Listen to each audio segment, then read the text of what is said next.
හරි අපි පටන් ගමු. අද අලුත්ම පාඩමක් පටන් ගන්න යන්නේ.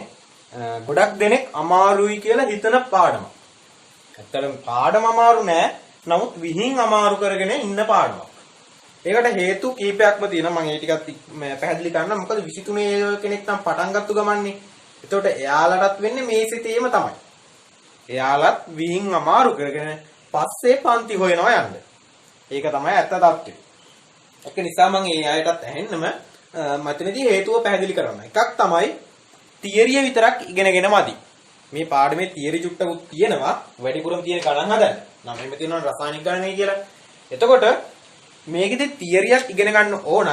නමුත් තියරියත් එක්කම තර්කයක් ඉගෙන ගන්න ඕන. ඒ තියරිය කොහොමද ගානකට ඇප්ලයි කරන්නේ? ඒ තියරිය ඇප්ලයි කරලා කොහොමද ගානක් එන්නේ අපිට? ඒ ගාන කොහොමද අපි ලියාගන්නේ? ගානකදී කොහොමද අපි හිතන්නේ? ඔන්න ඔය කියන තියරි සහ තර්කයන් ටික ඔක්කොම මේ පාඩම ඇතුළතදී ඉගෙන ගන්න ඕන. ඇත්තට මේ රසායනික ගණනය කියන්නේ ගොඩක්ම වැදගත් පාඩමක්. මොකද ෆිසිකල් කෙමිස්ට්‍රි වල මූලික අඩිතාලම වෙන්නේ මේ රසායනික ගණනය කියන පාඩම. හරියට නිකන් ගෙයක් හදනවා නම් අපි වඩාත්ම සැලකිලිමත් වෙන්න ඕනේ අතිවාරම දාන්නනේ. අන්න ඒ වගේ තමයි. ෆිසිකල් කෙමිස්ට්‍රි වල හදවත වගේ. නැත්තම් මූලික අඩිතාලම. අපි අතිවාරම කියලා හඳුන්වුවත් වැරදි නෑ. ඒකට ගේකත් ශක්තිමත් වෙන්න අපි දාන එකටම සැලකිලිමත් වෙන්නේ අතිවාරම ගැන. ඒ වගේම තමයි ෆිසිකල් කෙමිස්ට්‍රි කරන්න නම් අනිවාර්යයෙන්ම මේ රසායනික ගණනය කියන පාඩම පුළුවන් වෙන්න ඕන. ඇත්තටම ෆිසිකල් කෙමිස්ට්‍රි වල තියෙනවා පුළුවන් අල්ලගන්න පුළුවන්. නමුත් ගොඩක්ම වාසි වෙනවා මේ රසායනික ගණනය කියන පාඩමත් ඔයාලා හරියටම අල්ලගෙන ඉන්න ඕන.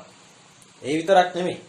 ෆිසිකල් කෙමිස්ට්‍රි වලට විතරක් නෙමෙයි. A level පේපරේදීත් මේ රසායනික ගණනයෙන් පාඩම ආශ්‍රයෙන් ඇවිල්ලා තියෙන ගණන් ගොඩක්ම තියෙනවා. එතකොට MCQ වත්තත් MCQ වලත් 5ක් 6ක් විතර එන්න පුළුවන්. හරිනේ? එන්න පුළුවන්. ඊට අමතරව ඊට පස්සේ පේපර් එකේ essay පේපර් එක. එතකොට essay පේපර් එක සැලකුවොත් full ප්‍රශ්නකින් අණු කොටසක් මේ රසායනික ගණනයට අදාළ අනුමාපන වලින් ඇවිල්ලා තියෙනවා. එතකොට අනිවාර්යයෙන්ම එනවා. අවුරුද්දක් කර අවුරුද්දකුත් නෙමෙයි එන්නේ. හැම අවුරුද්දකම මේ ප්‍රශ්නකට අදාළ අණු කොටසක් එක්කෝ B කොටස නැත්නම් A කොටස වෙන්න පුළුවන්. ඒ දෙක මාරු වෙන්න පුළුවන්. කොහොම හරි ප්‍රශ්නයක අණු කොටසක් විදියට මේ අනුමාපනයේ ගාණක් එනවමයි. එතකොට අනුමාපනය කතා කරන්න තියෙන අපිට මේ රසායනික ගණනය කියන පාඩමේ අන්තිම හරියේදී. රසායනික ගණනය කියන පාඩමේදී අන්තිම හරියේදී තමයි අපිට කතා කරන්න තියෙන්නේ මේ අනුමාපනය ගැන. එතකොට ඔයාලට රිසෝස් බුක් එකේ තියෙන විදිහට නෙමෙයි මම උගන්වන්නේ. මම එතන පොඩ්ඩක් පැහැදිලි කරන්නම් මම කොහොමද මේක කරන්නේ කියලා. රිසෝස් බුක් එකේ පිළිවෙලට නම් නෙමෙයි මේක උගන්වන්නේ. මොකද රිසෝස් බුක් එකේ තියෙන එකටම ඔක්සිකරණ අංකය උගන්වලා ඊට පස්සේ IUPAC නාමකරණය උගන්වලා ඊට පස්සේ තමයි ওই මෞලය ඊට පස්සේ මෞලික ස්කන්ධය සාන්ද්‍රණය අන්න ඒ වගේ ගණන් කොටස් වලට බහින්න තියෙන්නේ පස්සේ. ඔක්සිකරණ අංකය ඉගෙනගෙන ඔක්සිකරණය කියන ප්‍රතික්‍රියාවලිය ඉගෙනගෙන ඊට පස්සේ IUPAC නාමකරණයත් ඉගෙනගෙන ඊට පස්සේ තමයි මෞලය මෞලික ස්කන්ධ කියන ගණන් වලට බහින්න තියෙන්නේ. ඇත්තටම ඒවා ඉගෙනගෙන આવොත් ඇත්තටම එපා වෙනවා. මොකද ඔක්සිකරණය කියන්නේ තියරිමයි. එතන තියරිමයි තියෙන්නේ. ඊට පස්සේ IUPAC නාමකරණය කියන්නේ තියරිමයි. ගොඩක් සරල නම් ওই IUPAC නාමකරණය කියන්නේ ඉනෝගනික් ඉවර වෙලා. නමුත් මම මේකෙදි කරන්නේ පාඩමක් අරගෙන ටොපික් වයිස් කියලා දීමක්නේ. ඒතර මේ ටොපික් එක තමයි අපේ රසායනික ගණනය. ඒතර රසායනික ගණනයට අවශ්‍ය අදාළ ඔක්කොම තියරි ටික උගන්වනවා තර්කයක් එක්කම. ඒ වගේම ගණන් ටිකක් ඔක්කොම හදනවා මොඩල් ක්වෙස්චන්ස්. ඊට අමතරව පාස් පේපර් ඇවිල්ලා තියෙන ප්‍රශ්නත් ඔක්කොම අරගෙන කරන්න බලාපොරොත්තු වෙනවා. ඒතකොට පාස් පේපර් අපිට තියෙන වෙලාවත් අනුව තමයි ඒක තීරණය වෙන්නේ. හැබැයි කියන්න ඕන අනුමාපනය වලින් ඇවිල්ලා තියෙන ගණන් තියෙනවානේ. අන්න ඒ ගණන් එකක් නෑර ඔක්කොම හදනවා. සාමාන්‍යයෙන් 2020 ඉඳන් 2013 2010 විතර වෙනකන් ඔක්කොම එකක් නෑර ඔක්කොම ගණන් හදනවා. හරිනේ. ඒතර ගොඩක් සරලා ගත්තොත් ඔයාලා මාසෙකට 2000ක් විතර දීලා යන පන්ති වලින් ඔය එකක්වත් කෙරෙන්නේ නැහැ. ප්‍රශ්නත් ඕනනම් 20කට වැඩිය හදන්නේ නැහැ. අනුමාපන ගණන් නම් හදන්නෙම නැහැ. ඒක ඔයාලා ගෙදර ගිහලා හදාගන්න කියලා එයාලා පැත්තකට වෙනවා. හැබැයි මම එහෙම කරන්නේ නැහැ. මොකද මම මෙතනදී පාඩම මාතෘකාවක් විදිහට අරගෙන ඒ මාතෘකාව විතරයි මම උගන්වන්නේ. රසායනික ගණනය කියන පාඩම විතරක් මම උගන්වන නිසාම රසායනික ගණනයට අදාළ ඔක්කොම තියරිය උගන්වනවා. ඊට අමතරව ඒකෙන් ඇවිල්ලා තියෙන ගණන් ගොඩක් හදනවා. ඒ වගේම තමයි අනුමාපනයේ ගණන් සියල්ලම හදනවා පාස් පේපර් වලින් ඇවිල්ලා තියෙන 2020 ඉඳන් සාමාන්‍ය 2013 2010 ඊටත් වඩා අඩු වෙන්නත් පුළුවන්. අපේ කාලයත් එක්ක තමයි ඒක තීරණය වෙන්නේ. කොහොම හරි ඔයාලා 23 අයගෙන පළවෙනි වාරේ තියන්න කලින් මේ රසායනික ගණනේ පාඩම ඉවර කරනවාමයි. එතකොට තියරිය තර්කය ඔක්කොම දීලා ඊට අමතරව ප්‍රශ්නත් අපි ගොඩාක් කරලා අනුමාපනයේ පාස් පේපර් වලින් ඇවිල්ලා තියෙන ඔක්කොම ගණන් ටික හදලා ඉවර කරනවා ඔයාලගේ වාර විභාගයට කලින්. හරිනේ. ඒ කියන්නේ හැකි ඉක්මනින් ඉවර කරනවා. අපි දවසකට දෙනවානේ විනාඩි 45ක වීඩියෝ එකක්. එතකොට ඔයාලා දවසේ ඇතුළත මේ විනාඩි 45ක වීඩියෝ එක බලලා ගෙදර වැඩක් දෙනවා නම් ඒ කියන්නේ ගාණක් හදන්න ඊළඟ දවසට කලින් හදන්න කිව්වොත් ඒකත් හදලා ඔක්කොම සෙට් වෙලා ඉන්න. මම හිතනවා ඔයාලා ටියුට් එකත් print out එකක් අරගෙන ඇති රුපියල් 300 අඩුවෙන් තමයි යන්නේ. එතකොට මේක පාඩම ගත්තොත් ටියුෂන් එකක නම් මාස 2ක් 3ක් යන පාඩමක්.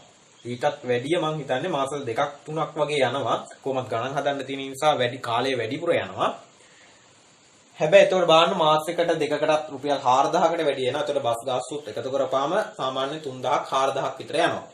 නමුත් ඔයාලට මේකෙදි තියෙන්නේ ටියුට් එක print out එකක් ගන්න විතරයි. ඒ කියන්නේ රුපියල් 300යි. හැබැයි කරන වැඩ ප්‍රමාණය අර 6000ක් විතර දීලා වියදම් කරලා යන පන්තියටත් වඩා මේකෙදි කරනවා. ඒක මට ෂුවර්. තියරිය උගන්වනවා, තර්කය උගන්වනවා, තියරිය කොහමද ගානකට ඇප්ලයි කරන්න කියලා දෙනවා. ඊට පස්සේ ගණන් හදනවා අම්බානකට. ඊට අමතරව සර්ලා කරන්නෙම නැති දෙයක් තමයි අනුමාපනයේ ගණන් හදන එක. අනුමාපනයේ ගණනුත් අපි A to Z ඒ කියන්නේ 2020 ඉඳන් 2010ට විතර වෙනකන් අපි ඔක්කොම කතා කරනවා. ඒතකොට ඒකෙදි කතා කරනවා කිව්වට අර පාස් පේපර් එකේ තියෙනවනේ ඉතින් ආන්සර් ෂීට් එක. එහෙම නෙමෙයි. කොහොමද මේ අනුමාපනයේ ගානකදී අපි හිතන්නේ? කොහොමද හිතලා අපි ගානට එන්ටර් වෙන්නේ? කොහොමද ප්‍රතික්‍රියාවල ලියන්නේ? අන්න ඒක ඉඳන් A ඉඳන් Z දක්වා ඔක්කොම ගානක් අරන් එතන ප්‍රශ්නේ වවාගෙන කනවා එතන. හරිනේ. එතකොට අනුමාපනයේ ගානක් හදනවා කියලා කියන්නේ ඒ ප්‍රශ්නයක් අරගෙන එතනින් වවාගෙන කනවා ඒක. ඒ කියන්නේ අපිට සෑහෙන දවසක් යනවා. නමුත් මම හැකි ඉක්මනින් මේක ඉවරයක් කරන්න බලනවා. එතකොට දවසකට විනාඩි 45ක් පැයක විතර වීඩියෝ එකක් ඔයාලට හම්බෙයි. පැයක් විතර යන්නේ නැහැ. පැය භාගයක් විනාඩි 45ක් විතර වීඩියෝ එකක් හම්බෙයි. ඔයාලට සවුන්ඩ් ඉඳන් මම හිතන්නේ සිකුරාදා වෙනකන් ඒ දවස් 5 ඇතුළත ඔයාලට පහෙම දෙන්න පුළුවන් වෙයි. හරි. අපි යම් පාඩමට. මෙහෙමයි. පාඩම මම උගන්වන්නේ වෙනස්ම විදියකට. ඔයාලා කලින් මේ පාඩම ඉගෙනගෙන තියෙනවා නම් ඒ ඔක්කොම අමතක කරලා දාන්න. මොකද මම උගන්වන්නේ වෙනස්ම විදියකට. මේක මගේ විදිය. හරිනේ. මම හදාගත්තු නෝට් එකක්. එතකොට ඒක සහ ඒක ආශ්‍රයෙන් මම ඔන්න මගේ තර්ක දාලා ඔයාලට මගේ පුල් ශක්තිය යොදලා ඔයාලට කියලා දෙනවා. හරිනේ. ඔයාලා print out එකක් අරගෙන මොකද ඒකේ නෝට් එකක් තියාගන්න තියෙන්නේ. ඒකේ තමයි ප්‍රශ්නක් තියෙන්නේ. ඒක නිසා ඔයාලා print out එක අරගෙන මේකට set වෙන්න. හරිනේ. තව දෙයක් කියනවා වීඩියෝ නම් ගොඩ ගහ ගන්න එපා. මේක බලන කට්ටිය වීඩියෝ ගොඩ ගහ ගන්න නැතුව දවස් ගානේ බලන්න. හරිනේ. විනාඩි 45යිනේ. ඒතකොට දවසක තියෙනවා පැය 24ක්. පැය 24න් විනාඩි 45ක් කියන්නේ ගෑවෙන්නවත් මදි. ඒක නිසා ඔයාලට ඒක බලලා ඉවරයක් කරන්න පුළුවන්. හරිනේ. මම මෙහෙම පාඩමට එන්ටර් වෙන්න. මම සලකනවා මම සෝඩියම් පරමාණු ගන්නවා. නෑ සෝඩියම් පරමාණු ගන්නේ නෑ. මම ගන්නවා පොත් 12ක්. පොත් කීයක්ද? පොත් 12ක් ගන්නවා. පොත් 12ක්. ඔයාලගේ අම්මලා හැම මේකට කියන ලස්සන වචනයක් තියෙනවා. කෙටි කරලා කියනවා මේකට. පොත් 12ක්. නැත්තම් අපිට මේකට කිව්ව හැකි පොත් දුසිමක් කියලා. පොත් දුසිමක්. හරිනේ. පොත් 12ක් කිව්වත් එකයි පොත් දුසිමක් කිව්වත් එකයි. ඒ කියන්නේ මොකද්ද? පොත් දුසිමක් ඇතුලේ පොත් කීයක් තියෙනවද? 12ක් තියෙනවා. ඒකනේ මෙතනදි කියන්නේ. පොත් දුසිමක් ඇතුලේ පොත් කීයක් තියෙනවද? පොත් 12ක් තියෙනවා. දැන් ඔයාලගෙන් කාට හරි අම්මා කෙනෙක් කිව්වොත් පොත් දුසිමක් ගේන්න කියලා ඔයාලා කීයක්ද ගෙනියන්නේ? පොත් 12න්නේ ගෙනියන්නේ. එතකොට පොත් දුසිමක් ගේන්න කිව්වම ඔයාලා පොත් 5ක් ගේන්නේ 5ක් ගෙනියන්නෙත් නැහැ. පොත් 12ට වැඩියනොත් ගෙනියන්නේ නැහැ. පොත් කීයක්ද ගෙනියන්නේ? පොත් දුසිමක් නම් පොත් 12යි. ඒක හරිනේ. ඔයාලා ක්‍රිකට් මැච් බලන කෙනෙක් නම් ඔය නිතරම ඇහෙන එකක් තමයි අර්ධ ශතකයේ ශතකය කියන එක. අරේ අර්ධ ශතකයක් ගැව්වා ඊට පස්සේ විරාට් කොහ්ලි ශතකයක් ගැව්වා. ඔය වගේ ශතකයේ අර්ධ ශතකයේ කියන එක ඇහෙනවනේ. අතන වැහෙන්නේ නෑ නේ. මොකද ඉංග්‍රීසියෙන්නේ කමෙන්ටරි එක දෙන්නේ. එහෙනම් සෙන්චරි half century කියන ඒවා ඇහෙනවා ඇති. විතරම ඇහෙනවා ඒවා. එතකොට මෙතනදී ලකුණු 50ක් ගත්තොත් ලකුණු 50ක් ගත්තොත් මොකක්ද ඒකට කියන්නේ? අර්ධ ශතකයක් ගැහුවා කියලා කියනවා. අර්ධ ශතකයක් ගැහුවා කියලා කියනවා. අර්ධ ශතකයක්. ලකුණු 100ක් ගැහුවොත් අපි කියනවා අන්න යා ශතකයක් ගැහුවා කියලා. ලකුණු 50ක් නම් අර්ධ ශතකයක්, ලකුණු 100ක් නම් ශතකයක්. හරිනේ. එහෙනම් මට කියන්න ශතකයක් ඇතුලේ ලකුණු කීයක් තියෙනවද? ලකුණු 100. අර්ධ ශතකයක් ඇතුලේ ලකුණු 50යි. ඔන්න ඕක හොඳටම තේරෙනවද? ඒක තේරෙනවානේ. මොකද පොඩි කාලේ ඉඳන් මේවා පාවිච්චි කරනවා. අර්ධ ශතකයේ සහ දුසිම කියන ඒවා අපි පොඩි කාලේ ඉඳන් පාවිච්චි කරන නිසා ඔයාලට මේක ලියද්දිම තේරෙන්න ඕන. හරි. දැන් මට මේක කියන්න. මම ගන්නවා පොත් 12ක් නෙමෙයි දැන් ගන්නෙ. මම ගන්නවා පොත් 6.0.22 වැඩි කිරීම 10.23ක ප්‍රමාණයක්. කොහෙන් හරි හොයලා ලෝකෙම තියෙන පොත් තමයි බැරන අඟහරු ලෝකේ තියෙන හරි පොත් ගෙනල්ලා ඒ පොත් තියෙනවා නම් ඒ පොත් හරි ගෙනල්ලා කොහොම හරි මම පොත් මෙන්න මෙච්චර සංඛ්‍යාවක් එකතු කර ගන්නවා. 6.0.22 වැඩි කිරීම 10.23ක සංඛ්‍යාවක්. සරලයි. පොත් 12ක් ගෙනාවොත් එතන කියනවා පොත් 200ක් ගෙනල්ලා කියලා. ලකුණු 50ක් ගැහුවොත් එතන කියනවා අර්ධ ශතකයක් ගැහුවා කියලා. ලකුණු 100ක් ගැහුවොත් එතන කියනවා ශතකයක් ගැහුවා කියලා. එහෙනම් පොත් මෙන්න මෙච්චර සංඛ්‍යාවක්.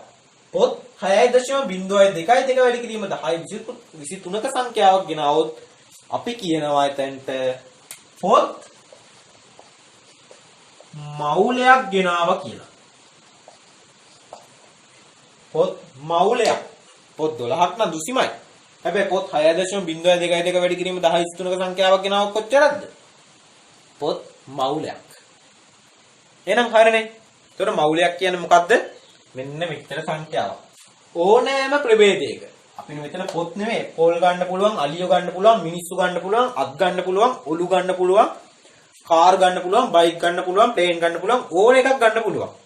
ඒතර පරමාණු ගන්නත් පුළුවන්, අණු ගන්නත් පුළුවන්. ඕනෑම ප්‍රභේදයක අපි මෙන්න මෙච්චර සංඛ්‍යාවක් කියලා සලකන්නේ ඒ ප්‍රභේදයේ මවුලයකට. සරලයි. එතකොට මොකද්ද මවුලයක් කියන්නේ? මවුලයක් කියන්නේ යම්කිසි ප්‍රභේදයක 6.0.22 වැඩි කිරීම 10.23ක ද්‍රාව්‍ය ප්‍රමාණයක් තමයි අපි ඒ ප්‍රභේදයේ මවුලයක් කියලා සලකන්නේ. හරිනේ. දැන් තේරෙන්න ඇති. කාට හරි කෙනෙක්ට මේ මවුලයක් ගැන පොඩි ප්‍රශ්නයක් තිබ්බොත් මවුලයත් එක්ක දැන් හොඳටම තේරෙන්න ඇති කියලා මම හිතනවා. මොකක්ද මවුලයක් කියලා කියන්නේ? ඕනෑම ප්‍රභේදයක 6.0.22 වැඩි කිරීම 10.23ක සංඛ්‍යාවක්. හිතා ගන්න පුළුවන් මේ 6.0.22 වැඩි කිරීම 10.23ක සංඛ්‍යාවක් කියන්නේ කොච්චරක්ද කියලා. ඉතා විශාල සංඛ්‍යාවක්. කොහෙන් හරි හොයලා අපි පොත් මෙන්න මෙච්චර සංඛ්‍යාවක් ගෙනාවොත් අපි ඒකට කියනවා පොත් මවුලයක් ගෙනල්ලා කියලා. හරියට නිකන් මේකම තමයි. පොත් 12ක් ගෙනල්ලා නම් අපි කියනවා පොත් 200ක් ගෙනල්ලා කියලා. පොත් මෙන්න මෙච්චර සංඛ්‍යාවක් ගෙනල්ලා නම් අපි කියනවා එතන පොත් මවුලයක් ගෙනල්ලා කියලා. සරල තේරුමක් තියෙනවා. හරිනේ. එහෙනම් මම මේක මකනවා දැන්. කාට හරි ඕන කෙනෙක් කියනවා නම් ඉඩක් තියෙන තැනක ලියාගන්න.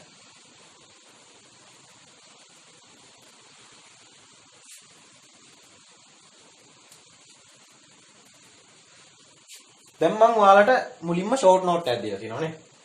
ටියුට් එක පටන් අරන් තියෙන්නෙම ෂෝට් නෝට් එකකින්. ඒකේ තියෙන්නේ 6.0.22 වැඩි කිරීම 10.23ක් තියෙනවා සංඛ්‍යාවක්. අපි මේක හඳුන්වනවා මොකක් කියලාද? පොඩි කාලේ ඉඳන් දන්න සංඛ්‍යාවක් නේ මේක. මොකක්ද කියන්නේ? ඇවගාඩ්‍රෝ සංඛ්‍යාව කියලා කියන්නේ මේකට. ඇවගාඩ්‍රෝ කියන විද්‍යාඥයා විසින් හඳුන්වා දුන්න නිසා එයාට ගෞරව නාමයක් විදිහට නම දාලා තිනවා ඇවගාඩ්‍රෝ සංඛ්‍යාව නැත්නම් ඇවගාඩ්‍රෝ නියතය කියලා. ඒතර මේක අපි සංකේතවත් කරනවා ටියුට් එකේ නම් එල් අකුරෙන් සංකේතවත් කරලා තියෙන්නේ. එල් අකුරට අමතරව a කියන පදේනොත් අපි ඇවගාඩ්‍රෝ සංඛ්‍යාව සංකේතවත් කරනවා. හරිනේ. ඒක කිසිම වැදගත්කමක් නැහැ. ඇවෝගාඩ්‍රෝ සංඛ්‍යාව කියන්නේ කොච්චරක්ද? මෙන්න මෙච්චර සංඛ්‍යාවක්. 6.02 වැඩි කිරීම 1023ක සංඛ්‍යාවක්. හරිනේ. එතකොට මෙන්න මෙච්චර සංඛ්‍යාවකින් මම ද්‍රව්‍ය ප්‍රමාණයක් ගත්තොත් පොත් හරි, පොල් ගෙඩි හරි, පොල් හරි, ඇපල් හරි ඕනෑම ප්‍රභේදයකින් මෙන්න මෙච්චර ද්‍රව්‍ය ප්‍රමාණයක් ගත්තොත් මම කලින් කියපු එකමයි. කලින් පැහැදිලි කරේ පොත් මෙන්න මෙච්චර සංඛ්‍යාවක් ගන්නවොත් අපි කියනවා එතනදී පොත් මවුලයක් ගෙනල්ලා කියලා. අන්න ඒ වගේ තමයි. මෙන්න මෙච්චර ද්‍රව්‍ය ප්‍රමාණයක් ගත්තොත් එතන අරන් තියෙන්නේ කොච්චරද? ද්‍රව්‍ය මවුලයක්. ද්‍රව්‍ය මවුලයක්. අන්න ඒක තමයි මෙතනදී ෂෝට් නෝට් එකේදී ඔයාලා දාගන්න ඕන. ඒතර මෙතනදී මවුලයක් අරගෙන තියෙනවා. හරිනේ. ඒතර මවුලයේ ඒකකයක් දාගන්න ඔයාලා MOL. ඒතර මේවා දන්න දේවල්. O level කාලෙත් ඉගෙනගෙන තියෙන දේවල්. මවුලයක්. හරිනේ. ඊට පස්සේ ඔන්න දැන් මවුලය කියන තියරිය උගන්වලා ඉවරයි. දැන් මොකද්ද මවුලයක් කිව්වේ? ඕනෑම ප්‍රභේදයක 6.02 වැඩි කිරීම 1023ක සංඛ්‍යාවකට. නැත්නම් 1023ක ද්‍රව්‍ය ප්‍රමාණයකට. සරලයිනේ. ඔන්න දැන් එතනින් මම තව චුට්ටක් එහාට යනවා. ඒ තියරියෙන් පොඩක් පහු කරගෙන ඉස්සරහට යනවා. දැන් මම පොත් ගෙනාව 6.02 වැඩි කිරීම 1023ක ප්‍රමාණයක්. ඊට පස්සේ මොකද දන්නවද කරන්නේ? ඔන්න ඔය උත්තර සංඛ්‍යාවක මම ස්කන්ධයම අයිනවා. මොනාට හරි දාලා ඕමර මොනාටම හරි දාලා මම දැන් ඔන්න මෙච්චර සංඛ්‍යාවක ස්කන්ධයම අයිනවා. දැන් ආවේ කාගේ ස්කන්ධයද ඔය? දැන් අපි හඳුන්වනවා ඕනෑම ප්‍රභේදයක 6.02 වැඩි කිරීම 1023 ප්‍රමාණයක් කියන්නේ ඒ ප්‍රභේදයේ මවුලයක් කියලා සැලකුවා. එහෙනම් ඒ ස්කන්ධය කිරලා තියෙන්නේ ඒ ප්‍රභේදයේ මවුලයක ස්කන්ධය නේද? සරලයි. එහෙනම් අපි හඳුන්වනවා යම් කිසි ප්‍රභේදයක 6.02 වැඩි කිරීම 1023ක ද්‍රව්‍ය ප්‍රමාණයක ස්කන්ධය මවුලයක ස්කන්ධය කියලා. අපි ඔක තව ටිකක් කෙටි කරලා කියනවා මෞලික ස්කන්ධය කියලා. ඒතර මෞලයක ස්කන්ධය කියලා කිව්වත් එකයි මෞලික ස්කන්ධය කියලා කිව්වත් එකයි. එහෙනම් මොකද්ද මෞලික ස්කන්ධය කියන්නේ? ඕනෑම ප්‍රභේදයක 6.02 වැඩි කිරීම 1023ක ද්‍රව්‍ය ප්‍රමාණයක ස්කන්ධය අපි හඳුන්වනවා එම ප්‍රභේදයේ මෞලික ස්කන්ධය. නැත්නම් අපි හඳුන්වනවා මේ ප්‍රභේදයේ මෞලික ස්කන්ධය කියලා. හරිනේ. ඔන්න දැන් මෞලයත් උගන්වලා ඉවරයි. මෞලික ස්කන්ධයත් උගන්වලා ඉවරයි. ඔච්චරයි ඉගෙන ගන්න තියෙන්නේ. දැන් ඔයාලා ෂෝට් නෝට් එක සම්පූර්ණ කරගන්න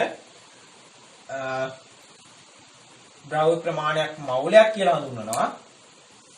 මෙන්න මෙච්චර සංඛ්‍යාවක නැත්නම් මෙච්චර ද්‍රව්‍ය ප්‍රමාණයක ස්කන්ධය. ද්‍රව්‍ය ප්‍රමාණයක ස්කන්ධය. අපි හඳුන්වනවා මොකක්ද ද්‍රව්‍ය ප්‍රමාණයක් නම් මෙන්න මෙච්චර ද්‍රව්‍ය ප්‍රමාණයක් නම් මෞලයක් කියලා හඳුන්වනවා. මෙන්න මෙච්චර ද්‍රව්‍ය ප්‍රමාණයක් අරගෙන ඒක ස්කන්ධය මැන්නොත් නැත්නම් 6.02 වැඩි කිරීම 1023 ප්‍රමාණයක ස්කන්ධයේ ද්‍රව්‍ය ප්‍රමාණයක ස්කන්ධය මැන්නොත් ඒ ස්කන්ධය මොකක් කියලාද අපි හඳුන්වන්නේ? මෞලයක ස්කන්ධය කියලා. එහෙනම් මෙතනදී ඉන්නේ මොකක්ද? මෞලයක ස්කන්ධයෙන් හොත් මෞලික ස්කන්ධය. හරිනේ. ඒතර මේක ඒකකේ මොකද්ද? මෞලයක ස්කන්ධය. එහෙනම් MOL පදෙත් ගෑවෙන්න ඕන. මේකේ මෞලයකනේ. අන්න ඒක නිසා MOL ඍණ 1. ඒතකොට ස්කන්ධයම ඉන්නේ අපි ග්‍රෑම් වලින්. එහෙනම් මොකද්ද මෞලික ස්කන්ධයේ ඒකකය?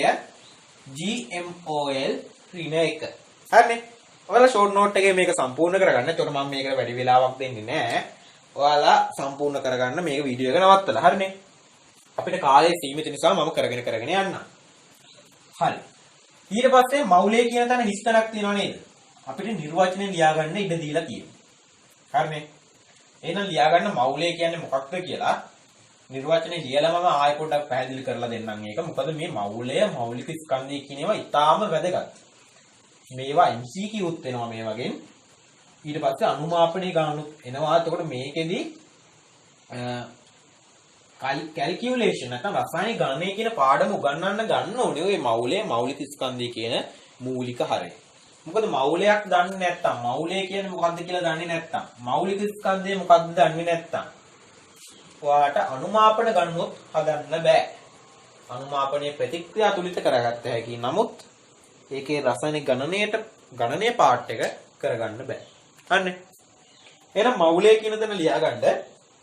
මවුලයක් කියලා අපි හඳුන්වන්නේ යම්කිසි ප්‍රභේදයක ලියාගන්න.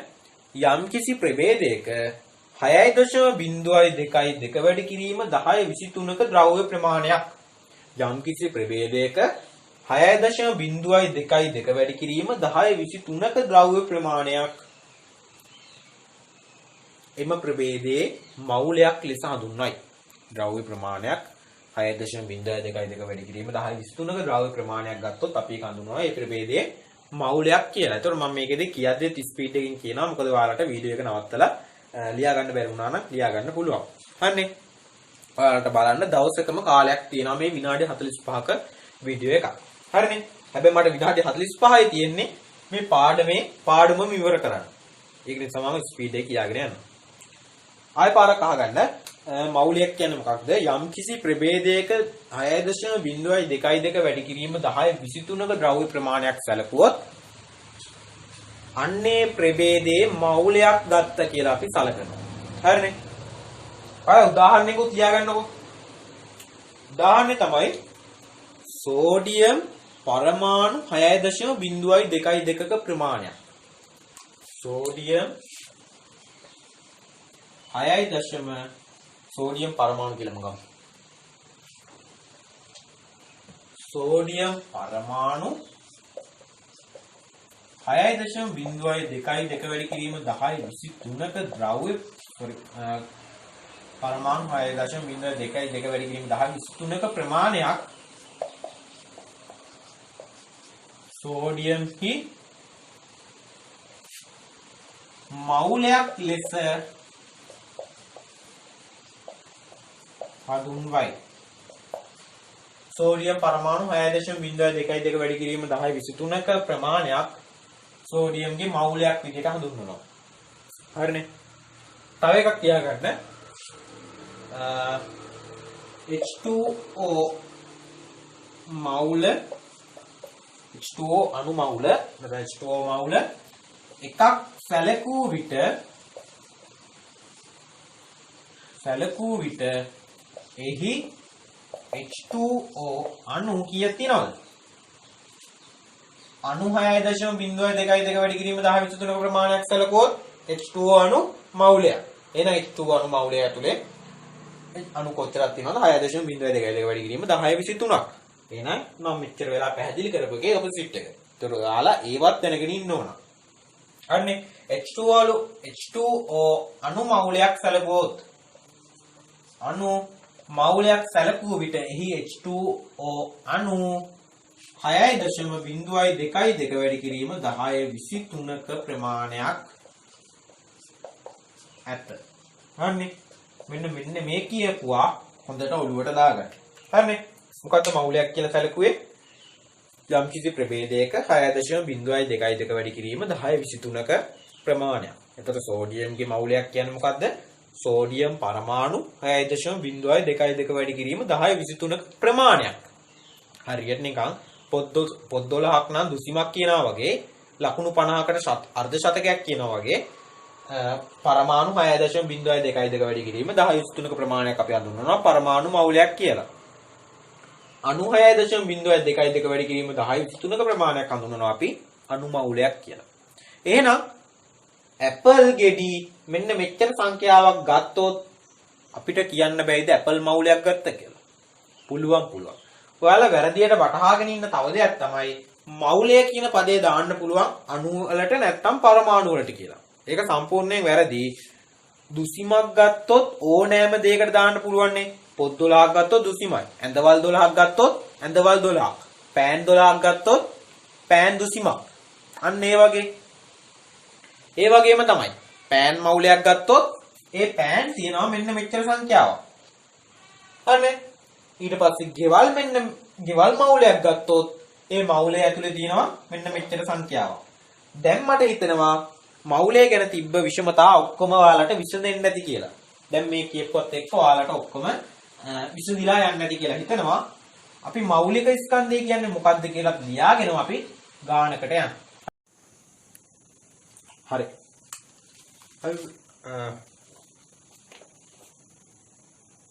මෞලික කියන්නේ මොකක්ද කියලා දැනගත්තා දැන්.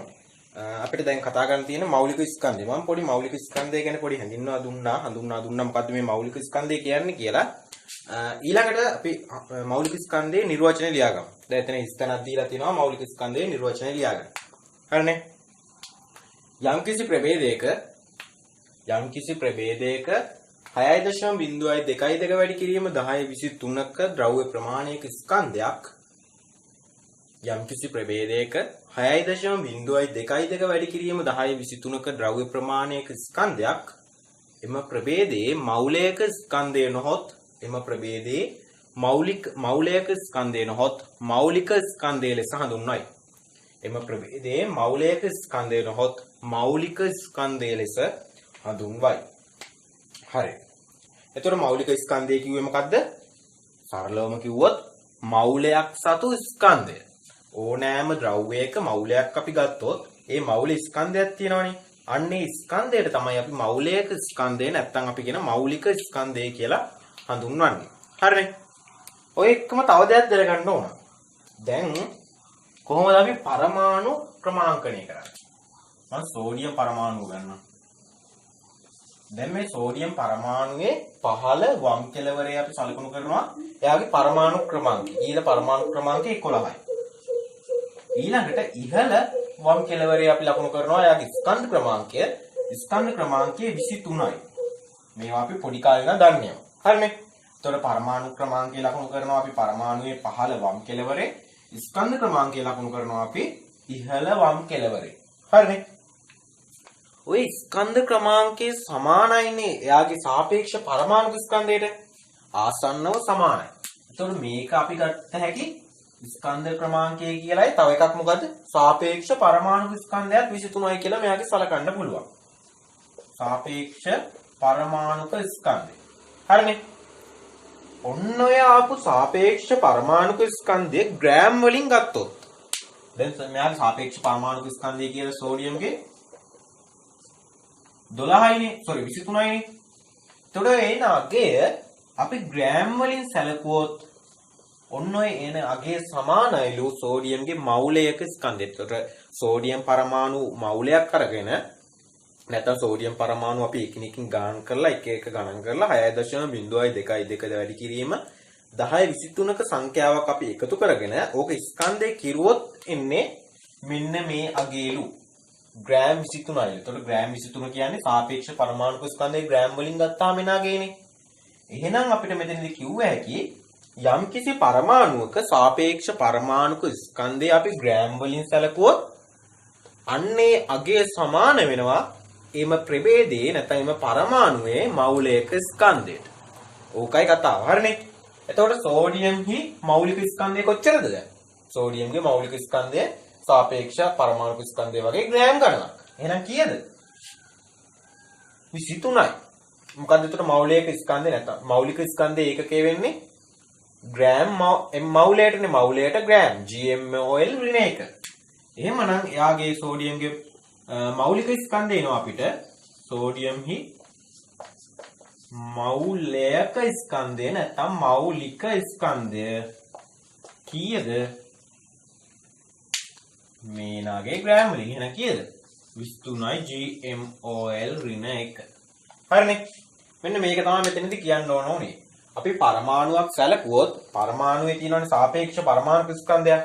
අන්නේ සාපේක්ෂ පරමාණුක ස්කන්ධයේ ග්‍රෑම් වලින් සැලකුවාම එන අගේ අපි සලකනවා ඒ පරමාණු මෞලික ස්කන්ධය කියලා. හරි මේකත් ලියාගන්න. පරමාණුවක නම් එහි සාපේක්ෂ පරමාණුක ස්කන්ධයේ ග්‍රෑම් වලින් ගතහොත් පරමාණුවක් නම් එහි සාපේක්ෂ පරමාණුක ස්කන්ධයේ ග්‍රෑම් වලින් ගතහොත් එම එන අගය පරමාණුවේ මෞලික ස්කන්ධයට නොහොත් මෞලික ස්කන්ධයට සමාන වේ. නැත්නම් කෙලින්ම ලියා ගන්න එම පරමාණුවේ මෞලික ස්කන්ධයට සමාන වේ කියලා. හරිනේ. පරමාණුවක් නම් එයාගේ සාපේක්ෂ පරමාණුක ස්කන්ධය අපි ග්‍රෑම් වලින් ගත්තොත් අන්නේ නාගය තමයි එයාගේ මෞලික ස්කන්ධය කියලා අපි හඳුන්වන්නේ. හරිනේ.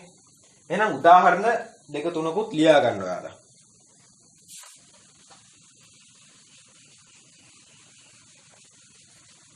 සෝඩියම් වල ලියා ගන්නකො. සෝඩියම් හි මෞලික ස්කන්ධය කීයද?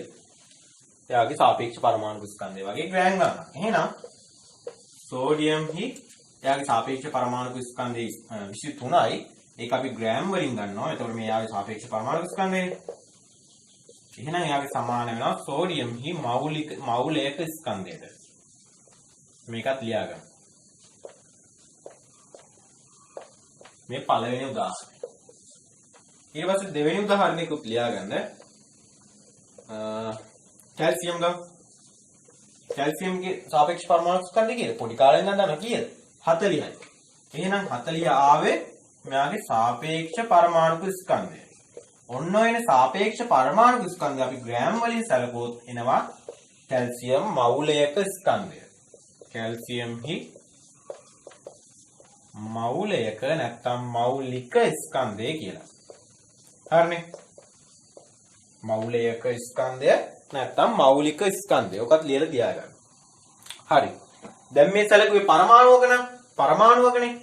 ඊළඟට අපි සැලකමු අණුවක. H2O අණුව, NaCl අණුව, HCl අණුව, ඊට පස්සේ Na2SO4 අණුව, ග්ලූකෝස් අණුව, ඔන්න ඔය වගේ එක එක අණු. දැන් අණුවක අපි සාපේක්ෂ පරමාණු ස්කන්ධයක් සැලකන්නේ නැහැනේ. අණුවක මොකද්ද අපි සැලකන්නේ? සාපේක්ෂ අණුක ස්කන්ධයක්. එතකොට කොහොමද අපි ওই සාපේක්ෂ අණුක ස්කන්ධය ගන්න? ඒකත් පොඩ්ඩක් බලමු.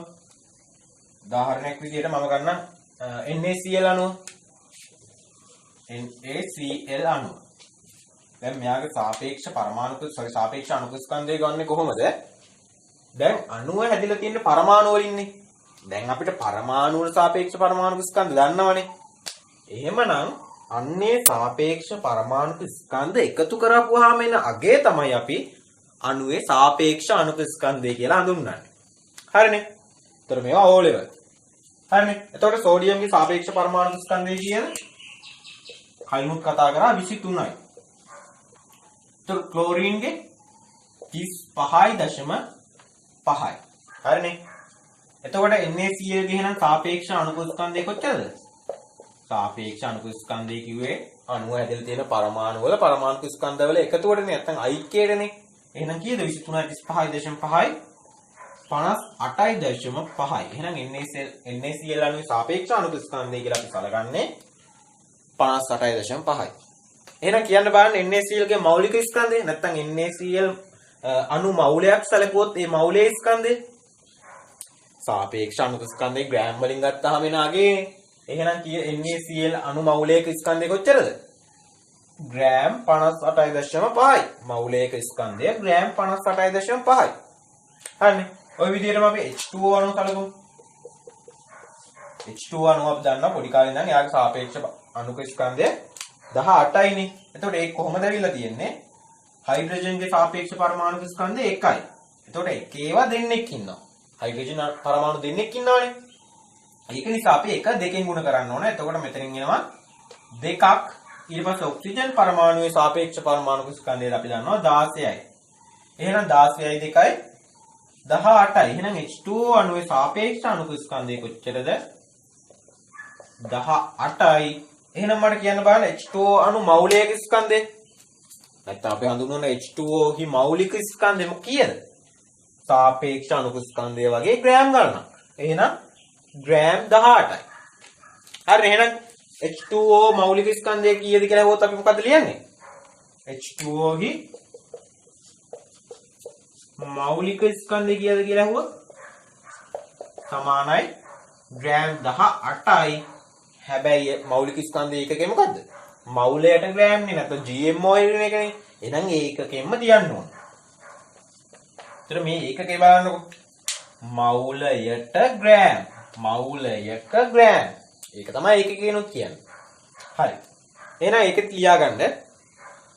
අණුවක නම් එහි සාපේක්ෂ අණුක ස්කන්ධය ග්‍රෑම් වලින් ගතහොත් එන අගය අණුවක නම් එහි සාපේක්ෂ අණුක ස්කන්ධය ග්‍රෑම් වලින් ගතහොත් එන අගය එම අණු මෞලයක ස්කන්ධයට සමාන වේ. නැත්නම් එම අණු එම අණු එහි මෞලික ස්කන්ධයට සමාන වේ. හරි. අපි ඒකට උදාහරණ දෙකක් තුනක් ලියාගමු. දැන් කලින් ගත්ත උදාහරණ දෙකම ලියාගමු. නැත්නම් අපි වෙන එකක් ගමු. අපි ගමු පොඩ්ඩක් අමාරු එකක්. Na2SO4 ගමු. Na2SO4.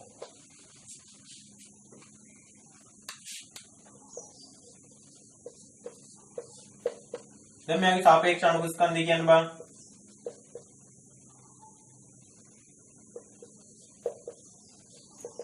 කියලා කොහොමද අපි ගන්නෙ? ඒක හැදිලා තියෙන පරමාණු වල සාපේක්ෂ පරමාණු ස්කන්ධ අපි දන්නවනේ කොහොමද? අන්න ඒවා එකතු කරනවා. හරි. පරමාණු දෙකක් නම් එයාගේ සාපේක්ෂ පරමාණු ස්කන්ධය අපි දෙකෙන් ගුණ කරනවා. එතකොට මේ අණු ඇතුලේ පරමාණු හතරක් තියෙනවා නම් අපි එයාගේ සාපේක්ෂ පරමාණු ස්කන්ධය හතරෙන් ගුණ කරනවා. බලන්න එහෙනම්. Na ගේ කීයද? Na ගේ අපි දන්නවා 23යි. එතකොට මේවා පේපරේට දෙනවා. පේපරේ ගාණක් දුන්නොත් ගාණට පහලින් වරහන් ඇතුලේ දෙනවා. වරහන් ඇතුලේ බලන්න ගණන් වල දීලා තියෙනවා. Na සමානයි 23යි. ඒතර Na සමානයි 23යි. හැබැයි 23 ඒවා දෙකක් ගන්නවා. මොකද සෝඩියම් පරමාණු දෙන්නෙක් ඉන්නවා. එහෙනම් අපි දෙකෙන් ගුණ කරනවා. ඊට පස්සේ සල්ෆර්ගේ 32යිනේ. සල්ෆර්ගේ 32යි. ඔක්සිජන්ගේ 16යි. හැබැයි ඔක්සිජන් පරමාණු 4ක් තියෙන නිසා අපි 16 4ෙන් ගුණ කරනවා. එහෙනම් කීයද මේවා එකතු කරපුවාම වෙනාගේ? මෙතනින් 46යි. එතකොට 46යි 48යි 78යි. එතකොට මෙතනින් එනවා 78යි. මෙතනින් එනවා 64ක්. එතකොට 8යි 4යි 12 එකක් ඉතිරි 7 14යි. එහෙනම් 142යි කියලා එනවා. හරිනේ මම එකතු කරා. මෙතනින් 46යි.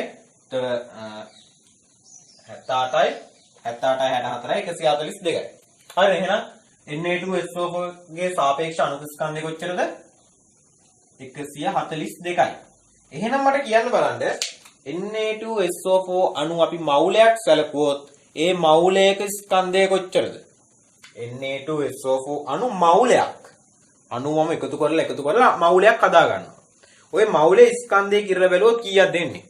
මං කිව්වනේ මවුලයක ස්කන්ධය කියන්නේ මොකද්ද? මවුලික ස්කන්ධය. ඔන්න ඔය මවුලික ස්කන්ධය සමානයි සාපේක්ෂ අණු ස්කන්ධය ග්‍රෑම් වලින් ගත්තාම එනවාගේ. එහෙනම් කීයද? Na2SO4 හි මෞලික ස්කන්ධය කීයද? 142යි. එතකොට මෞලික ස්කන්ධ ඒකකය මොකද්ද? GMOL ඍණ 1. හරි. මේකත් දාගන්න. මේ විදිහටම දාගන්න මේ සාපේක්ෂ අණු ස්කන්ධය ගන්න විදිය. ඕකම දාගන්න. ඊට පස්සේ තව එකක් ගමු. ඊළඟ මොකක්ද ගන්නේ? Calcium carbonate. දැන් මම මේක මතන්න. Calcium carbonate.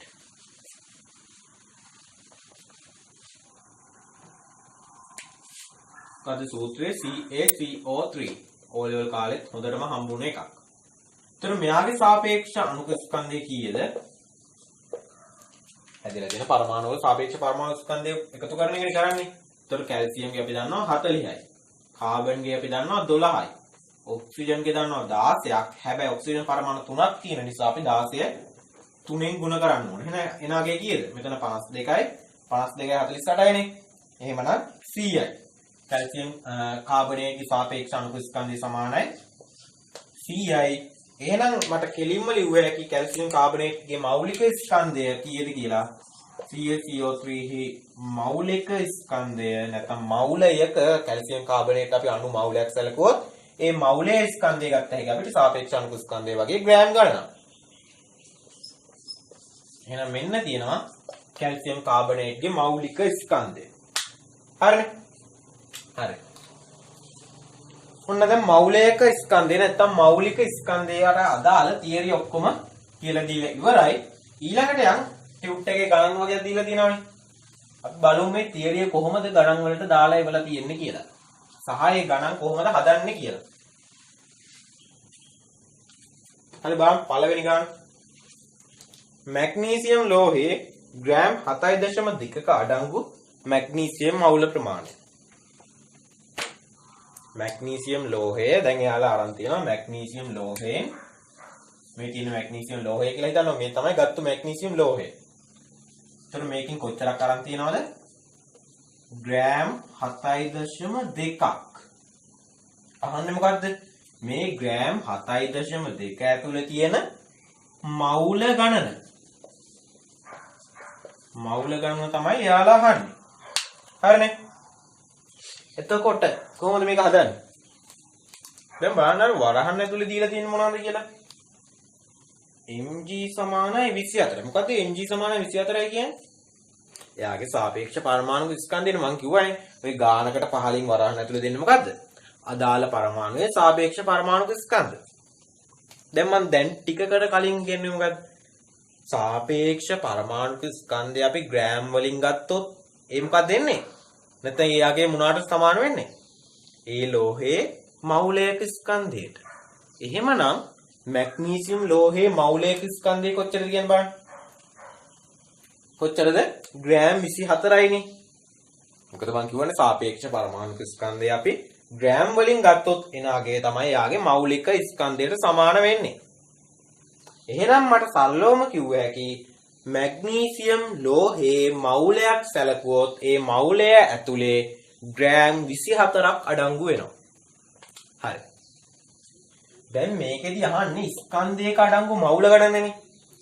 ස්කන්ධයක අඩංගු මෞල ගණන. හරි බලන්න.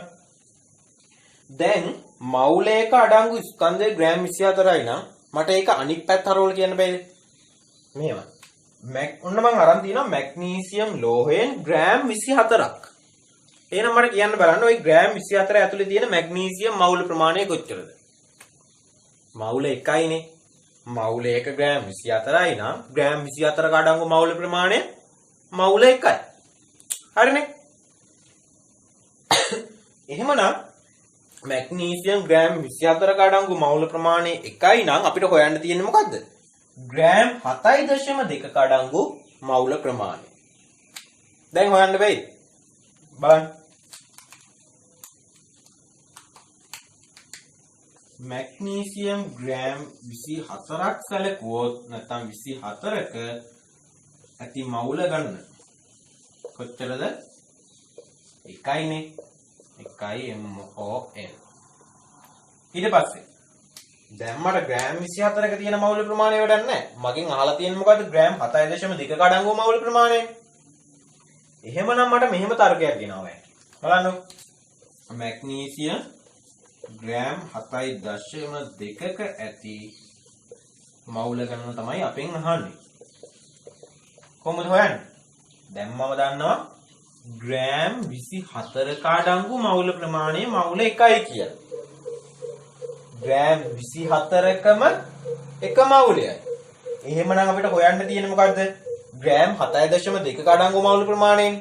කොහොමද හොයන්නේ? ග්‍රෑම් 24ක එක මෞලයයි. එහෙමනම් ග්‍රෑම් 7.2ක අඩංගු මෞල ප්‍රමාණය හොයන්න තියෙන්නේ. හරිනේ?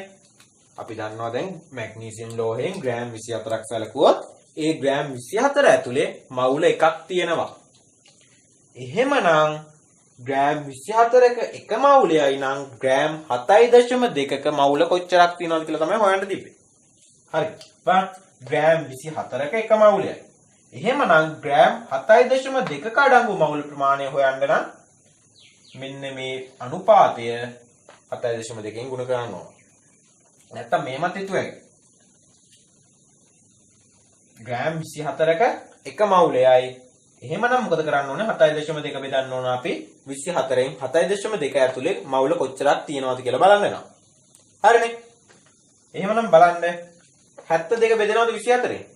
බෙදෙනවා නේ. සරලව බෙදෙන බලන්න. 24 ඒවා 3ක් කීයද? 72යිනේ. එහෙනම් 72 ඇතුලේ 24 ඒවා 3ක් තියෙනවා. හැබැයි මෙතන තියෙන 72 නෙමෙයි. මෙතන තියෙන්නේ 7.2. එහෙමනම් අපිට කීයක් කියලා දෙන්නේ? මෞල 0.3යි කියලා.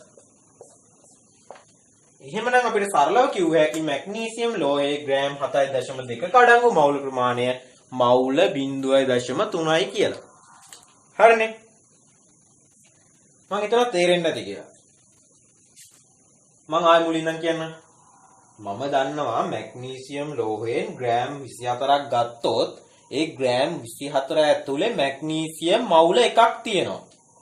මැග්නීසියම් ලෝහයෙන් ග්‍රෑම් 24ක් සැලකුවොත් ඒ මැග්නීසියම් ග්‍රෑම් 24 ඇතුලේ මැග්නීසියම් මවුල එකක් තියෙනවා. එහෙනම් මට හොයන්න තිබ්බේ මොකද්ද? ග්‍රෑම් 7.2ක අඩංගු මවුල ප්‍රමාණයනේ. එහෙමනම් මොකද්ද කරන්න ඕනේ? 24ක එකයි නම් 7.2ක අඩංගු මවුල ප්‍රමාණය හොයන්න. 24ක එකයි නම් 7.2ක අඩංගු මවුල ප්‍රමාණය හොයන එක තමයි මට හොයන්න තිබ්බේ. හරිනේ. දැන් මේක හදන්න සූත්‍රයකුත් තියෙනවා. මම බලන්න උඩම තියනවා නේද අර ස්කන්ධයේ මෞලය හා මෞලික ස්කන්ධය අතර සම්බන්ධතාවය කියලා හිස්තනක් දීලා තියෙනවා. කොටුවක් ඇඳලා තියෙන්නේ. අන්නේ කොටුවේ තමයි ওই සම්බන්ධතාවය දාන්න තියෙන්නේ. මම මේ සූත්‍රය දෙන්න කලින් මේ ගාන හැදුවේ මේ ගණන් තරකේනොත් හදන්න පුළුවන් කියලා පෙන්නන්න. ওই සූත්‍රය මොකද කරන්නේ? සූත්‍රේ කඩපාඩම් කරනවානේ. එතකොට සූත්‍රේ කඩපාඩම් කරලා ඒ සූත්‍රයට කොහොමද මේ දත්ත තියනවද කියලා බලනවා. හැබැයි දත්ත අඩුවෙන් නිර්මාණශීලී ප්‍රශ්නයක් આવොත් කරගන්න වෙන්නේ නැහැ. හැබැයි මේව තර්කයේ ඉගෙනගෙන තිබ්බොත් මේ තර්කයෙන් ඕන ගාණක් හදන්න පුළුවන්. අන්න ඒකයි මම එකටම තර්කයේ ඉගෙනුවේ. අපි දෙවෙනි ප්‍රශ්නේත් බලලෙමු කොහොමද තර්කයෙන් ගන්න කියලා. ඊට පස්සේ මම සූත්‍රය උගන්වනවා. හරි. බලන්න දෙවෙනි ප්‍රශ්නේ. Na2CO3 ග්‍රෑම් 2.12ක අඩංගු Na2CO3 මවුල ගන්න අහන්න. කලින් වගේම තමයි. මැග්නීසියම් ලෝහයේ ස්කන්ධයක් දීලා මවුල කීයද කියලා ඇහුවා. මේකෙත් මොකද කරලා තියෙන්නේ? Na2CO3 අණු ස්කන්ධයක් දීලා ඒ ස්කන්ධය ඇතුලේ මවුල ගන්න හොයලා. එහෙනම් කලින් වගේමනේ කරන්න තියෙන්නේ. හරි බලමු කොහොමද කරන්න කියලා. එකටම මොකද්ද කරන්නේ අපි? මෞලික අඩංගු ස්කන්ධය වෙනවා. නැත්තම් ඒ අණුවේ මෞලික ස්කන්ධය වෙනවා. එතකොට මොකද්ද අපිට තියෙන වාසිය? ඒ ස්කන්ධය ඇතුලේ තියෙන මෞල ගණන දැනගත්ත හැකිනේ. ඒ කියන්නේ උදාහරණයක් විදිහට Na2CO3 මෞලික ස්කන්ධය හොයාගත්තා නම් ඒ ඉන්නේ මොකද්ද? මෞලික අඩංගු ස්කන්ධයනේ. එහෙනම් අපිට ස්කන්ධයකුත් දීලා තියෙනවා නම් එහෙනම් අපිට ලේසියෙන්ම ඒ Na2CO3 මෞල ගණන හොයාගන්න පුළුවන්. හරි. එහෙනම් අපි එකටම මොකද්ද කරන්න ඕනේ? Na2CO3 මෞලික ස්කන්ධය නැත්නම් මෞලික ස්කන්ධය හොයන එක. හරි. බලන්න. දැන් Na2CO3 දැන් මොකද්ද මෞලික ස්කන්ධය හොයන්න බෑනේ අපිට එකපාරටම. අපි මොකද්ද හොයන්නේ? අපි දන්නේ මොනවාද? අපි දන්නේ මේ එක් පරමාණුවේ සාපේක්ෂ පරමාණු ස්කන්ධ විතරයි. බලන්න දීලා තියෙනවා වරහන් ඇතුලේ n සමානයි 23යි, c සමානයි 12යි, o සමානයි 16යි කියලා. ඒ මොනවද දීලා දෙන්නේ? සාපේක්ෂ පරමාණු ස්කන්ධනේ. එහෙනම් අපි මේ වෙලාවේ දන්නේ මොනවාද? සාපේක්ෂ පරමාණු ස්කන්ධ විතරයි. අපි සාපේක්ෂ අණු ස්කන්ධයක් දන්නවද? නැහැ. මෞලික ස්කන්ධයක් දන්නවද? නැහැ. එහෙනම් අපි එකටම කරන්න ඕනේ අර මෞලික පරමාණු ස්කන්ධය තුළින් මෙයාගේ අණු ස්කන්ධය හොයාගන්න එක. ඊට පස්සේ අණු ස්කන්ධය හොයාගන්න ඒකට ග්‍රෑම් ගාන දැම්මම එනව නේද එයාගේ මෞලික ස්කන්ධය. ඉතින් මෞලික ස්කන්ධය දන්නවනම් අපිට හොයන්න බැයිද ඒ ස්කන්ධයක් ඇතුළේ තියෙන මෞල ගණන? කලින් ප්‍රශ්නේ වගේම. හරි බලන්න. දැන් මෙයාගේ සාපේක්ෂ අණු ස්කන්ධය හොයලෙමුකෝ. දැන් Na ගේ කීයේද? 23යි සාපේක්ෂ පරමාණු ස්කන්ධය. හැබැයි සෝඩියම් පරමාණු දෙන්නෙක් තියෙන නිසා 23 අපි දෙකෙන් ගුණ කරන්න ඕනේ. එහෙනම් එනවා එතනදී 46ක්. කාබන්ගේ සාපේක්ෂ පරමාණු ස්කන්ධය අපි දන්නවා 12යි. එතකොට ඔක්සිජන්ගේ සාපේක්ෂ පරමාණු ස්කන්ධය 16යි. හැබැයි ඔක්සිජන් පරමාණු 3ක් ඉන්න නිසා අපි 16 3ෙන් ගුණ කරන්න ඕන. එහෙනම් මෙතන දෙන අගේ කොච්චරද? මෙතන 48යි, 48යි 60යි, 60යි 106යි. හරි. මේ ඉන්නේ මොකද්ද? සාපේක්ෂ අණුක ස්කන්ධය. දැන් අපිට සාපේක්ෂ අණුක ස්කන්ධයෙන් වැඩ නැහැ. අපිට වැඩක් තියෙන්නේ මොකද්ද? මෞලික ස්කන්ධයෙන් කොහොමද අපි සාපේක්ෂ අණුක ස්කන්ධයත් මෞලික ස්කන්ධය බවට පත් කරන්නේ? එන අගේට ග්‍රෑම් ගාන දෙනවා. එච්චරයි. එහෙනම් මම ලියන්නම් Na2CO3 හි මෞලික අඩංගු නැත්තම් මම මේක ගන්නම්. මම කලින් ගන්න වගේම යන්නම්. එහෙනම් මට මෙතෙන්දි කියන්නේ Na2CO3 හි මෞලික ස්කන්ධය කීයද? 106යි සාපේක්ෂ අණුක ස්කන්ධය නම් එහෙනම් ඒක ග්‍රෑම් වලින් ගත්තොත් එනවා මට මෞලික ස්කන්ධය එකකගේ GMOL ඍණ 1. හරිනේ. එහෙනම් මේක කියන්නේ මොකද්ද? Na2CO3 අණු මෞලයක් සැලකුවොත් ඒ මෞලය ඇතුලේ ග්‍රෑම් 106ක් තියෙනවා කියලා කියන්නේ. දැන් අපිට ඒක නෙමෙයි ඕනේ. අපිට දැන් ස්කන්ධයක් ඇතුලේ තියෙන මවුල ගණනේ හොයන්න ඕනේ. එහෙනම් මොකද කරන්නේ? අපි ස්කන්ධය මෙන්න මෙච්චර ස්කන්ධයක් ඇතුලේ මවුල කොච්චරක් තියෙනවද කියලා බලනවා. දැන් මම සලකනවා Na2CO3 ග්‍රෑම් 106ක්. Na2CO3 ඒක විතරයි මම මෙතනදී දන්නේ. Na2CO3 ග්‍රෑම් 106ක අඩංගු මවුල ප්‍රමාණය කොච්චරද? මවුල එකයිනේ. මවුල එක අඩංගු ග්‍රෑම් 106 නම් ග්‍රෑම් 106ක අඩංගු මවුල ප්‍රමාණය කොච්චරද? මවුල එකයි. ඊට පස්සේ මට හොයන්න තියෙන්නේ Na2CO3 ග්‍රෑම් කොච්චරද? 2.12කට. 2.12ක අඩංගු මවුල ප්‍රමාණය. හරි දැන් කලින් ගෙනාවු තර්කයම ගේන්න තියෙන්නේ. ග්‍රෑම් 106ක මවුල 1යි. එහෙමනම් ග්‍රෑම් 2.12ක අඩංගු මවුල ප්‍රමාණය හොයන්න තියෙන. බලන්න. ඒකක වලිනුත් කැපිලා ලස්සනට උත්තරේ එනවා. එනවා. මෙතන ග්‍රෑම් පදයට මෙතන ග්‍රෑම් පදේ කැපිලා යනවා. ඊට පස්සේ මෙතන මවුල පදේ ඉතිරි වෙනවා. එහෙනම් අපිට ඕනෙත් මවුල පදයක් නේ. මොකද අහන්නේ මවුල ගණනනේ. එහෙනම් අපි යන පාර හරි. හරි. බලන්න. 212 106න් බෙදනවා නේද? 212 106න් බෙදනවා කීයද? 212ට 106ව දෙකක් තියෙනවා. හැබැයි මෙතන තියෙන 212 නෙමෙයිනේ. මෙතන තියෙන්නේ කීයද? 2.12. එහෙමනම් කීයද එන්නේ? 212ටම 106ව 2යි නම් 2.12ට 0.02යි. හරිනේ. බලන්න. 2ට නෑ 0යි. ආයි 21ට නෑ 0යි. හැබැයි 212ට තියෙනවා 106ව දෙකක්. හරි. බලන්න. ඔන්න අපේ උත්තරේ හොයලා ඉවරයි. අපිට අපින් ඇහුවේ Na2CO3 ග්‍රෑම් 2.12ක අඩංගු මවුල ප්‍රමාණයනේ. හරි.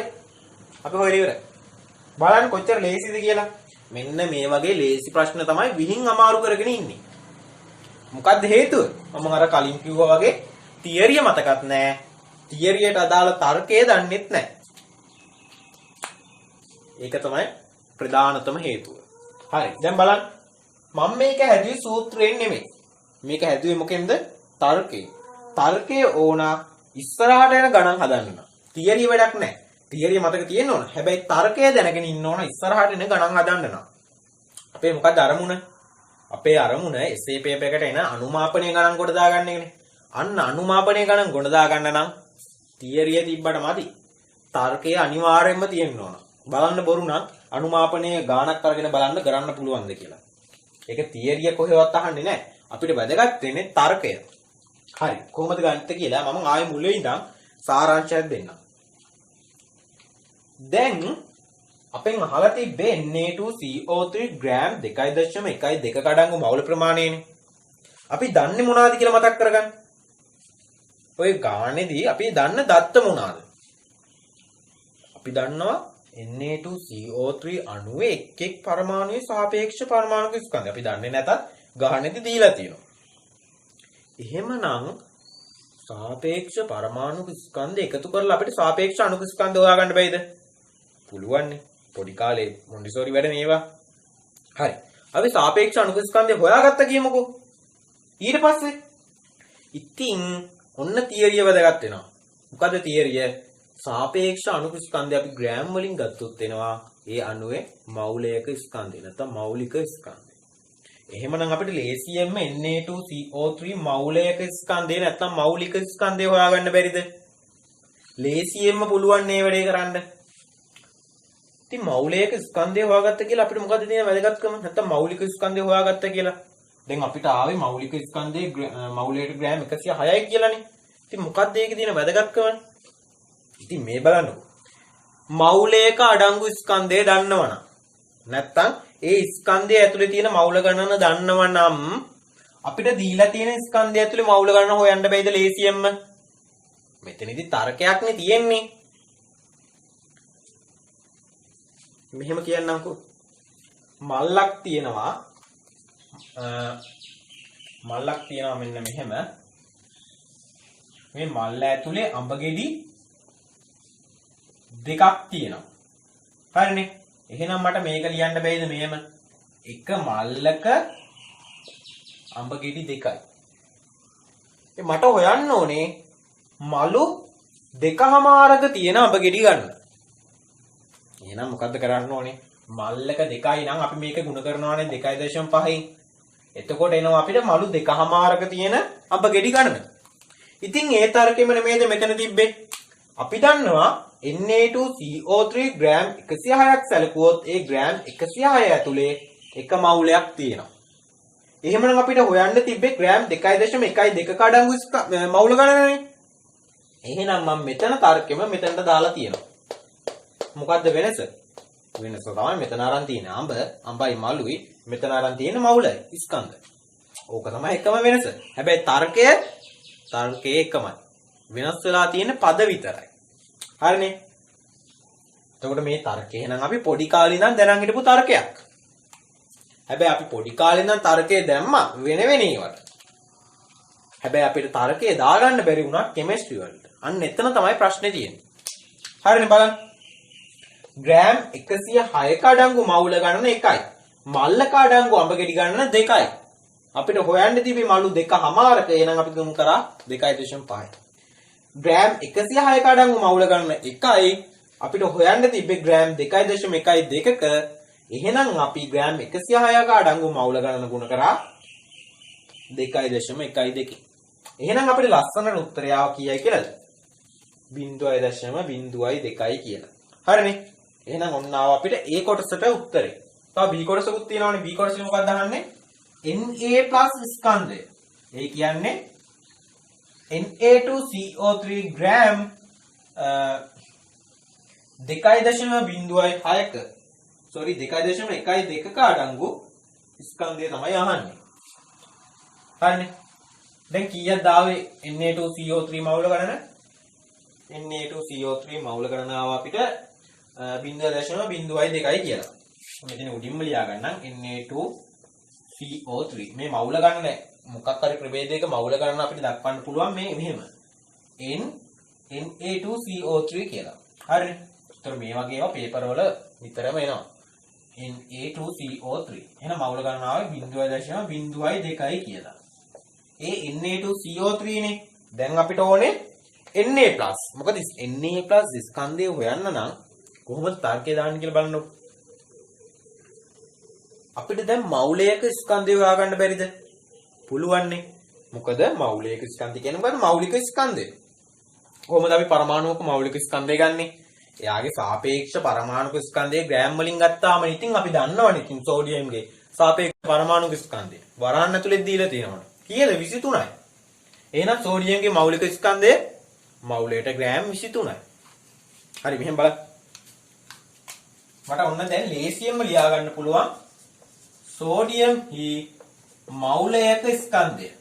දැන් මෙතන Na+ කියලා ගත්තත් එකයි Na කියලා ගත්තත් එකයි ඉතින්.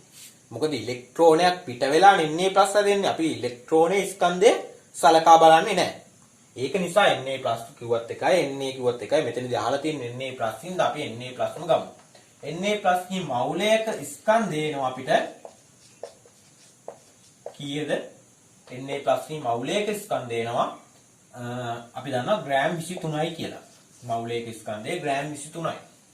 එහෙමනම් මෙන්න මේ Na2CO3 ග්‍රෑම් 2.12ක අඩංගු Na+ මවුල ගණන හොයාගත්තා නම් අපිට ලේසියෙන් Na+ ස්කන්ධය හොයාගන්න බැරිද? මොකද අපි දන්නවනේ මවුලයක ස්කන්ධය ග්‍රෑම් 23යි. එහෙමනම් අපිට Na+ මවුල ගණන හොයාගත්තා නම් ලේසියෙන්ම Na+ ස්කන්ධය හොයාගන්න තිබ්බා. කොහොමද Na+ මවුල ගණන හොයාගන්නේ? බලන්නකෝ. Na2CO3 අණුවක් ඇතුලේ සෝඩියම් පරමාණු දෙන්නෙක් ඉන්නවා. Na2CO3 අණුවක් සැලකුවොත් ඒ අණුව ඇතුලේ Na+ අයන 2යි. අයන 2යි. හරිනේ. Na+ අයන 2යි. එහෙමනම් Na+ මවුල ගණන කොච්චරද? මේ වගේ දෙගුණයක්. මොකද Na2CO3 මවුල ගණනේ 0.02යි කියන්නේ. හැබැයි අණුව ඇතුලේ Na+ අයන දෙන්නෙක් ඉන්නවා. එහෙමනම් අපි මේ නගේ දෙකෙන් ගුණ කරන්න ඕන. හරි මෙතන 3 දෙනෙක් හිටියනම් අපි මේ නගේ 3ෙන් ගුණ කරන්න ඕන. එහෙනම් මට ලේසියෙන්ම Na+ මවුල ගණන හොයාගන්න පුළුවන්. කීයද? මේ වගේ දෙගුණයක් ඒ කියන්නේ 0.04යි මවුල. දැන් මට මවුල ගණන වැඩක් නැහැ. මට මොකක්ද ඕනේ? Na+ ස්කන්ධය. ඉතින් හරිනේ දැන් හදලා ඉවරනේ. දැන් මම දන්නවා Na+ ගේ මවුලයක ස්කන්ධය. කීයද? ග්‍රෑම් 23යි. දැන් මම Na+ මවුල ගණනක් දන්නවා. Na2CO3 ග්‍රෑම් 2.12 කඩංගු Na+ මවුල ගණනක් දන්නවා. මවුල 0.04යි කියලා. මවුලයක ග්‍රෑම් 23 නම් මවුල 0.04 කඩංගු ස්කන්ධය හොයන්න තියෙන්නේ. ඉතාලම සරලයි මොන්ටිසෝරි ප්‍රශ්නයක්. මේක පටන් ගත්ත නිසාම ඔය වගේ ප්‍රශ්න දැන් බලන්න ට්‍රීට් එකේ මැද හොඳ ප්‍රශ්න තියෙනවා. අපි පාස් පේපර් ප්‍රශ්නත් කරනවා. එතකොට හොඳ ප්‍රශ්න අපිට හම්බෙනවා. ඒකත් බලමු අපි හිමීට කොහොමද ඒ ගානක් ඇතුළටම ගිහිල්ලා ඒ ගානේ ලියා ගන්න කියලා. හරි ඒක තමයි අපේ මම මේ කරන වැඩපිළිවෙලේ තියෙන වැදගත්කම. හරිනේ. හරි. මම මෙහෙම තර්කය ගේන්නම්කෝ. දැන් දන්නවා මම Na+ මවුලයක ස්කන්ධය. එහෙමනම් Na+ මට ඕනේ 0.04ක ස්කන්ධය නේද? එහෙනම් Na+ 0.04ක් මවුලයක ස්කන්ධය කලින් වගේම තමයි. මවුලයක ස්කන්ධය කොච්චරද? ග්‍රෑම් 23යිනේ. මට ඕනේ මවුල 0.04ක ස්කන්ධය හොයන්න. ඉතාලම සරලයි. මවුලයක ස්කන්ධය ග්‍රෑම් 23යි. මට ඕනේ මවුල 0.04ක ස්කන්ධය හොයන්න. ඔයාලට මේ යන පාර හරිද කියලා බලන්න පුළුවන් ඒකක වලින්. බලන්න. මෙතන MOL පදයට මෙතන MOL පදේ කැපිලා යනවා. එහෙනම් ඉතිරි වෙන්නේ මෙතන ග්‍රෑම් පදේ විතරයි. මොකද අපි ස්කන්ධයක් නේ හොයන්නේ. එහෙනම් අපිට ඕනේ ග්‍රෑම් පදය තමයි. එහෙනම් අපි යන පාර හරි. හරි. බලන්න. දැන් බලන්න 23 අපිට 0.04න් ගුණ කරන්න වෙන තියෙන්නේ. කීයද? අපි 4න් ගුණ කරලා දශම ස්ථානයට වටෙමු. හරිනේ 4 වරක් 3 12යි. එකක් ඉතිරි 4 වරක් 2 8යි 1යි 9යි. මෙතන දශම ස්ථාන දෙකක් තියෙන නිසා මෙතනින් දශම ස්ථාන දෙකක් පයින්න ඕන. එහෙනම් 1යි 2යි. එහෙනම් එනවා මට 0.92යි ග්‍රෑම් කියලා. මේ මොකක්ද එන්නේ? Na2CO3 ග්‍රෑම් 2.12ක ප්‍රමාණයක අඩංගු Na+ ස්කන්ධය. කීයද? ග්‍රෑම් 0.92යි. හරි මම නිකමට අහන්නද? එහෙනම් මට කියන්න බෑ CO3 2- ගේ මවුල ගණන. ස්කන්ධය. ඉතින් Na2CO3 2.12 නම් ඒකෙන් Na+ ස්කන්ධයේ 0.92 නම් 2.12කින් 0.92 අඩු කරපුවාම එනවා නේද CO3 2- ස්කන්ධය. ඔන්න ඔය වගේ සරල ප්‍රශ්න අහනවා. අපිට ලේසියෙන්ම අඩු කාලයකදී මේවා කරලා ඉවර කරන්න පුළුවන් තර්කයේ ඔලුවට දාගෙන තිබ්බොත්. හරි. මම හෙට කියලා දෙන්නම් අර ස්කන්ධය මෞලික ස්කන්ධය සහ මවුල ගණන අතර සම්බන්ධතාවය. එතකොට ඒක වැදගත් වෙන්නේ බැරිම කෙනෙක්ට. බැරිම කෙනෙක්ට උනත් මේ ගානකින් එක ලකුණක් හරි ගන්න තමයි ඒ සූත්‍රය වැදගත් වෙන්නේ. නැත්තම් කිසි වැදගත්කමක් නැහැ. අපිව කාලා දාන එක තමයි ඔය සූත්‍ර කරන්නේ. මොකද සූත්‍රයට හුරුනාට පස්සේ සූත්‍රයේටම පද හොයනවනේ. එහෙම පද දෙන්නේ නැහැ. විද්‍යාඥයෝ දන්නවා අපි සූත්‍රේ කටපාඩම් කරගෙන ඒ සූත්‍රය දාලා ගණන් හදන්න ඉන්නේ කියලා. අන්න ඒ නිසා මේ යාලා කපටි වෙලා අපිට නිර්මාණශීලී ප්‍රශ්න දෙනවා තර්කයෙන් හදන්න. මොකද ඉතින් සූත්‍ර කටපාඩම් කරගෙන ගණන් හදන ළමයි වැඩක් නැහැනේ. වැඩක් තියෙන කාවද තර්කය දාලා ගණන් හදන්න ඕන කට්ටිය. ඒක නිසා තමයි පේපරේදී තර්කය දාලා ප්‍රශ්න එන්නේ. එතකොට ඒවා අමාරු ප්‍රශ්න නෙමේ. අපි තර්කය දන්නේ නැති එකයි තියෙන්නේ. හරිනේ. එහෙමනම් අද දවසේ වැඩපිළිවෙල ඉවරයි. ඔයාලා මේ උගන්වපුවා හොඳට බලාගන්න. තියරියත් කටපාඩම් කරගන්න. මොකද තියරියත් ඕන. හැබැයි තර්කය ඔලුවට දාගන්න. මේ හදපු ගණන් දෙකත් ඔයාලා ආපහු හදලා බලන්න. වර්ධිනවා නම් හිතලා බලන්න කොහොමද උත්තරේ එන්නේ කියලා. තව ප්‍රශ්න දෙකක් ඉතිරිනේ. ඒ ප්‍රශ්න දෙකත් කරලා බලන්න. එතකොට මම උගන්වපු තියරි කොටසින්ම තමයි ප්‍රශ්න දෙකක් හැදිලා තියෙන්නේ. කරලා බලන්න. බැරි වුණත් කමන්නේ. අපි හෙට බලමු කොහොමද මේ ප්‍රශ්න දෙකක් විසඳන්නේ කියලා. එතකොට මේ ප්‍රශ්න දෙකත් විසඳලා අපි ඊළඟ තියරි කොටසට යමු. හරි.